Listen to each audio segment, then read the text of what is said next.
All right, this video is going to cover notes from section 6.2, which deals with adding and subtracting rational expressions. We're starting by talking about the least common multiple, and the reason we're doing that is because in order to add or subtract rational expressions, you have to have common denominators. So you'll be finding the least common multiple in order to do that. If you're asked to find the least common multiple, LCM stands for least common multiple of 28x to the 8th power times y to the 6th power and 4x to the 9th power times y to the 7th power. You're going to find the greatest number or the greatest multiple of 4 and 28. That might mean making lists of the multiples of both of those numbers. So you would list multiples of 4, like 4 times 1, 4 times 2, 4 times 3, and then you keep going. You do the same thing for 28. You find the smallest multiple that they have in common, and in this case, it's going to be 28. So between the 28 and 4, the least common multiple is 28. Now, the x terms, we have x to the 8th power. That means we have 8 x terms and 9 x terms here. We want our least common multiple, right? We have 9 x terms here. We have 8 x terms here. We can make these both equivalent by adding one more x term to the x to the 8th. So our highest power of x terms is 9. Our highest power of y terms is 7. So our least common multiple, the multiple that we can change both of these terms to be, make them equivalent, will be 28x to the 9th power, y to the 7th power. And this is our answer. Now in this next example, you're asked to add or subtract as indicated. We have a plus here, so we're going to add 7 divided by k plus 2 divided by k. You'll keep your denominator the same. Since we have k in the denominator, keep k in the denominator. And add the numerators. 7 plus 2 gives us 9 over k. This is our answer.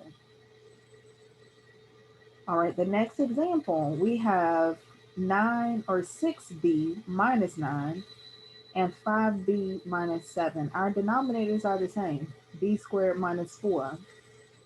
So we will keep these denominator of b squared minus 4, and we're going to subtract the numerators.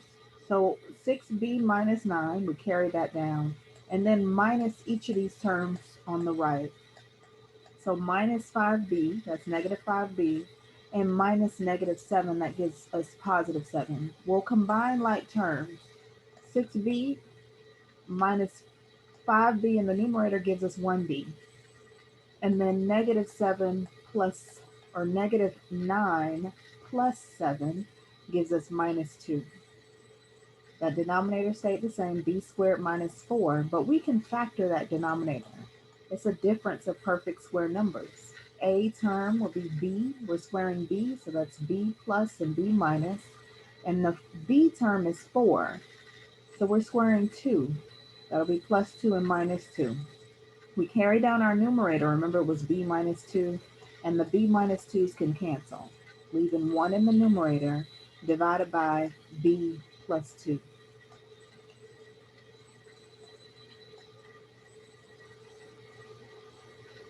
All right, in this next example, we notice our denominators are not the same, so we have to find that least common multiple.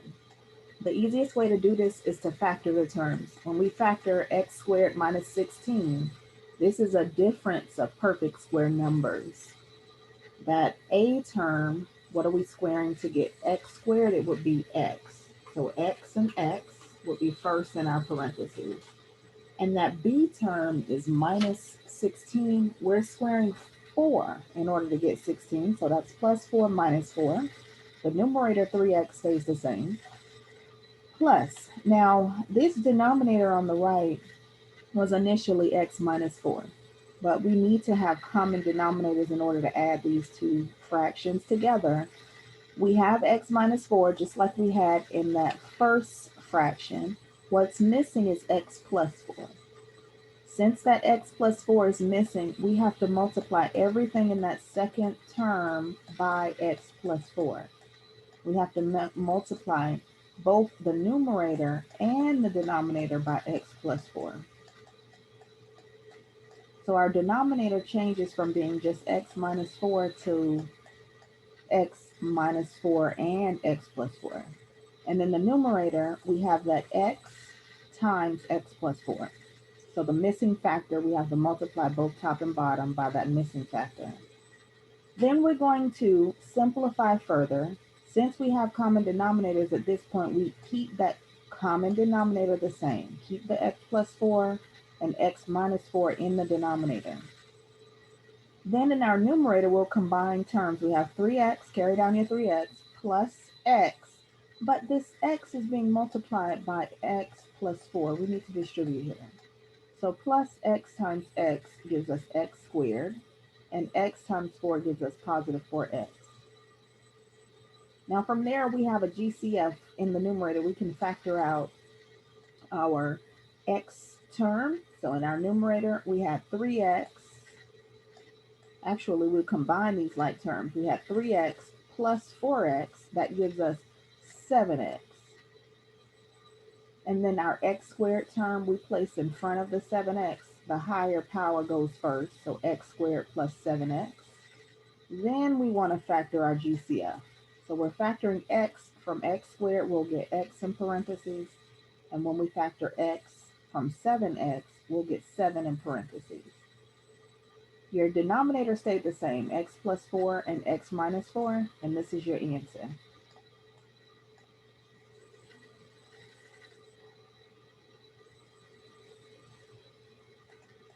All right, we see in this example that our denominators are different again. So we got to get those common denominators before we can subtract the terms. In our fraction on the left side, we have x minus g. And in the fraction on the right side, we have 3x minus 3g. If you factor 3 from both of these terms in the denominator, 3 from 3x would leave x in parentheses. 3 from the minus 3g would leave minus g in parentheses.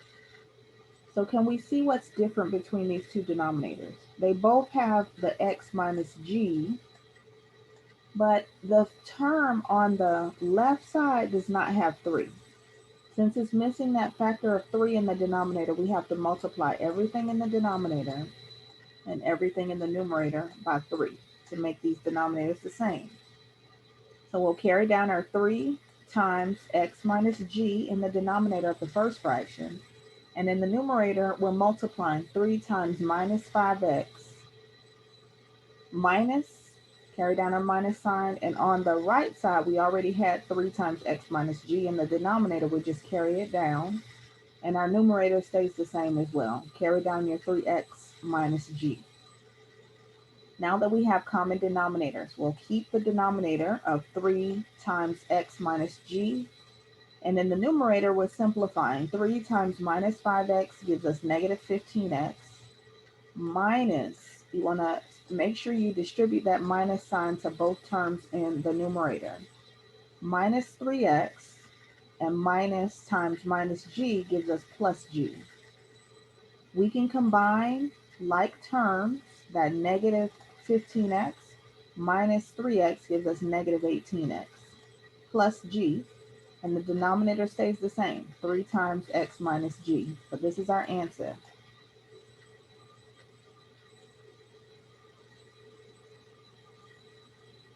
All right, let's factor both our denominators because we see that they're not alike.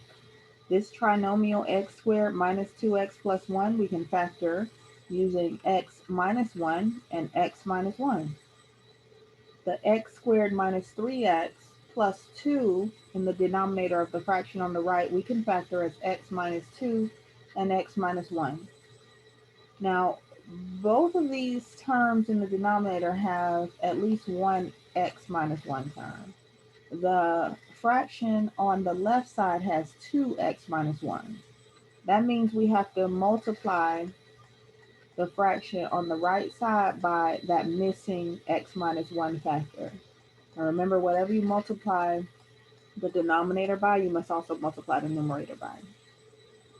The fraction on the right side, now it has two of the x minus 1 terms in the denominator, but it also has an extra factor. It has x minus 2. So that's missing from the fraction on the left side. Therefore, we have to multiply that fraction on the left by x minus 2. Remember to multiply both the numerator and the denominator by x minus 2. Now, when we do that, now we're making our common denominators. We have x minus 2 and x minus 1 times x minus 1 in both denominators. In our numerator, we have 2, the fraction on the left side, 2 times x minus 2, plus our numerator on the fraction that's on the right side, we have 3 times x minus 1. We need to distribute both these terms. So the 2 outside the parentheses on the left and the 3 outside the parentheses on the right. Our denominator stays the same. We have our common denominator. We'll keep that denominator. And then in the numerator, 2 times x gives us 2x. 2 times minus 2 gives us negative 4. Plus 3 times x gives us 3x. And 3 times the minus 1 gives us negative 3. We're going to combine like terms. So 2x plus 3x gives us 5x. And minus 4 minus 3 gives us minus 7. The denominator stays the same, but this is our answer.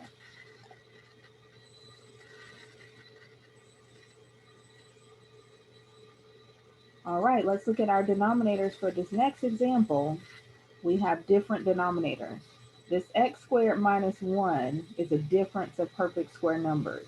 We can factor the x squared using x and x, and the minus 1 using plus 1 minus 1. Our a term being x, our b term being 1. Carry down your 5x. And over here on the right side, we notice we have minus 1 plus x. This factor is written in non-standard form. We need to move this x term in front of the 1. And when we do that, that becomes x minus 1 in this denominator. Minus our last fraction on the right side, we have x minus 1 in the denominator. Now, so we have x minus 1 in 2 of our denominators, but in that first fraction, we have an additional factor, x plus 1. So that x plus 1 factor is missing from the second and the third terms. Therefore, we have to multiply the second and the third terms by x plus 1. And remember, you want to multiply that term in both the numerator and the denominator of both of those fractions. Now, when we do that, we're working down so that we can eventually add and subtract these fractions. But we'll keep the denominators of x plus 1 and x minus 1. That first term we didn't have to multiply anything by, so we'll keep the numerator the same. Minus, now this middle fraction, we had to multiply that bottom term times x minus 1 and also the numerator times x minus 1. So carry down your 2x times that x plus 1. Minus that third fraction, we also had to multiply x plus 1. So 7 in the numerator times x plus 1. Remember, we're going to distribute these terms. So in the middle fraction and that last fraction, we got to distribute. We'll keep that denominator of x plus 1 times x minus 1. Carry down your 5x minus 2x times x. That's minus 2x squared. Minus 2x times 1. That's minus 2x. And then minus 7 times x. That's minus 7x. Minus 7 times 1. That's minus 7. We're combining like terms. We have only one term that's raised to the second power. So that minus 2x squared goes first. And then we have 5x minus 2x. So 5x's minus 2x's and minus 7x. All of these are 1x terms. 5x minus 2x gives us 3x. Minus 7x gives us minus 4x. And then we'll carry over the minus 7. This is our answer. Keep the denominator the same, x plus 1 times x minus 1. All right, let's look at the next example. Look at our denominator of the first fraction. The first fraction has a denominator of z plus 8. The second one has a denominator of z minus 8. So to get our common denominator, we have to make these denominators the same. Now I have z plus 8, but I don't have z minus 8 in this first fraction. So therefore, you're going to multiply everything in that first fraction by that missing factor, z minus 8. So both the top and the bottom, we're going to multiply by z minus 8. In the second fraction, we have z minus 8, but we don't have z plus 8. So we're going to multiply that bottom by z plus 8, and we'll also multiply that numerator times z plus 8. All right, so when we do that, let's look at what happens. Our denominator, z plus 8, z minus 8, and our numerator, z minus 8. Remember, we had to multiply times z minus 8 times z minus 2, plus the second fraction, we have z plus 2 and z plus 8 in the numerator, and then the z minus 8 and z plus 8 in the denominator. Once we get that common denominator, we'll keep the denominator the same. So keep the z plus 8 times the z minus 8 in the denominator, and let's combine terms in the numerator. Now, we went ahead and distribute these terms as we worked our way down. So using that FOIL method, the first, outer, inner, and last terms, we'll get z squared. Z times minus 8 gives us negative 8z. Inner terms, negative 2 times z gives us negative 2z. And then the last terms, negative 2 times minus 8 gives us positive 16. We'll distribute here with that second term. Z times z gives us z squared. Z times 8 gives us 8z. 2 times z gives us 2z. And then 2 times 8 gives us positive 16. We're going to combine like terms. Now our z squared term, we have z squared plus another z squared. So that's 2z squared we carry down. Now we're done with the z squared terms. Then our z terms, we have negative 8 plus 2 and 8z plus 2z. All right, so together over here on the right, we have 8z plus 2z, that's 10z. Over here on the left side, we have negative 8z minus 2z, that's negative 10z. So when we combine these, negative 10z plus the 10z, those are going to cancel. So we have no more z terms. And then 16 plus 16 gives us 32. So our numerator becomes 2z squared plus 32. The denominator stays the same, z plus 8 times z minus 8. That numerator can be simplified and factored a little bit. We have z, 2 times z squared plus 32. We can factor 2 from both of those terms. When we factor 2 from z squared, we'll get z squared in parentheses. When we factor 2 from 32, we'll get 16. And in the denominator, we have z plus 8 and z minus 8. So we'll keep this as our answer. Now you wouldn't factor this z squared plus 16 because that's a plus and not a minus. Remember, we use that A and B format if it's the difference. If it's z squared minus 16, when we would have factored further. But this will be your answer. All right, let's look at the next example. So we have 6 out here, and 6 not being written in fraction form can be written over 1 as a fraction. So that allows us to see the differences in our denominators. We got 1 for the first fraction, z plus 5 for the second one, and this z squared minus 25, now it's a difference, so we can factor this as being z plus 5 and z minus 5. And that allows us to see what's missing. We have z minus 5, z plus 5 in the fraction on the right. We only have z plus 5 in the fraction in the middle. So we need to multiply that middle fraction by the missing factor of z minus 5, both numerator and denominator. Now 6 needs to be multiplied by z plus 5 and z minus 5. So we got to multiply both factors, z plus 5, numerator and denominator, and z minus 5.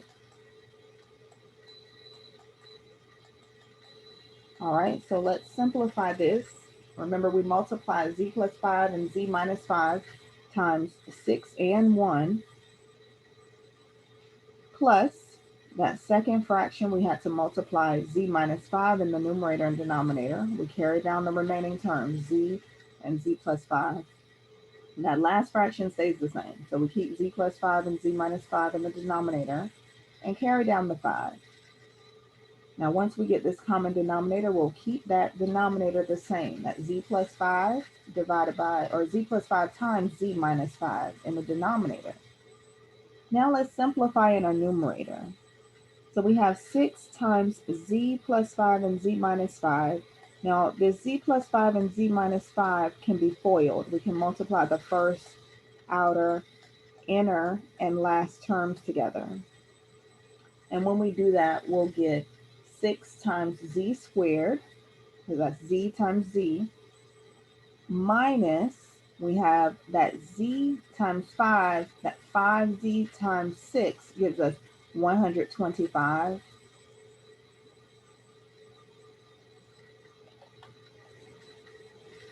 And we have terms that are going to cancel.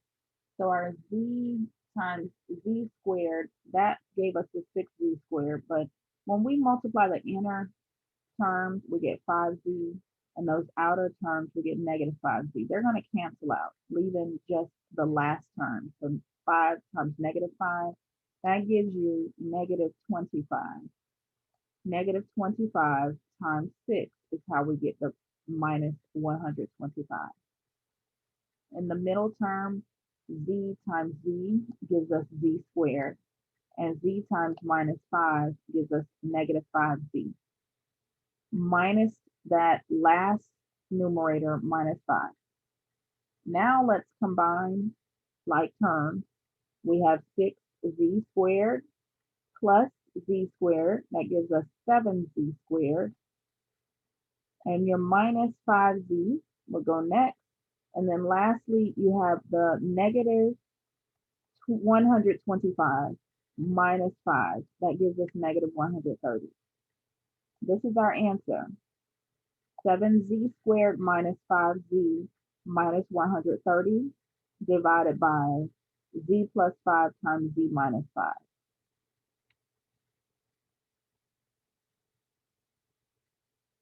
All right, the next example, we want to factor our denominators. We have 3z squared minus 3z minus 18. Now, we have a GCF. We can factor 3 from all of these terms in the denominator. So when we factor 3, from 3z squared, we get z squared in parentheses. And when we factor 3 from minus 3z, we get minus z. 3 from minus 18, we get minus 6. So we can factor this trinomial, the z squared minus z minus 6, using z minus 3 and z plus 2.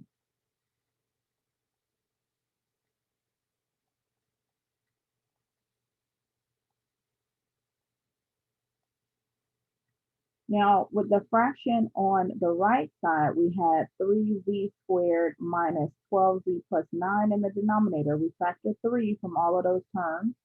And we factor 3 from 3z squared, we get z squared in parentheses.